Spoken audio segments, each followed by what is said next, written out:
So సినిమాకేమో రండి iPhone ఇస్తాం డబ్బులు పడతాయి అంటున్నారు. సో ఏంటి సార్ అంటే ఇన్ని ఆఫర్లు పెడితేనే సినిమాకి వస్తారన్న, లేకపోతే రారా మీ సినిమాకి?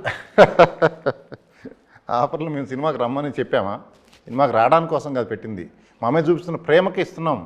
1+1 ఆఫర్ అది. సినిమాతో పాటు ఇది సినిమా ఇచ్చే ఎంటర్టైన్మెంట్తో పాటు రిటర్న్ గిఫ్ట్స్ ఇవి. Are you virgin Geet?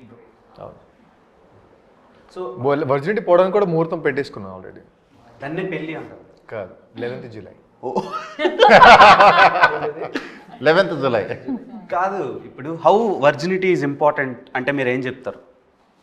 చాలా ఇంపార్టెంట్. అంటే ఇప్పుడు అమ్మాయిల గురించే ఇప్పుడు వర్జినిటీ అనే టాపిక్ దానికి రిలేట్ అవుతూ ఉంటుంది. ఇప్పుడు అబ్బాయిలది కూడా చాలా ఇంపార్టెంటే కదా, దాని గురించి ఎవరు మాట్లాడుకోరు. ఇప్పుడు నీ ఫస్ట్ గర్ల్ ఫ్రెండ్ ఎవరో లేదు sir. Correct. Mitra Sharma. So అంటే అది చాలా ప్యూర్ ఎమోషన్ కదా అది. ఎందుకంటే మనం లవ్ చేసిన అమ్మాయి కోసం ఎంత దూరం వెళ్ళిపోతాం కదా.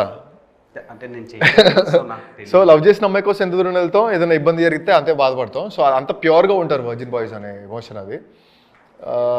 సో అదే చాలా ఇంపార్టెంట్ అంతే.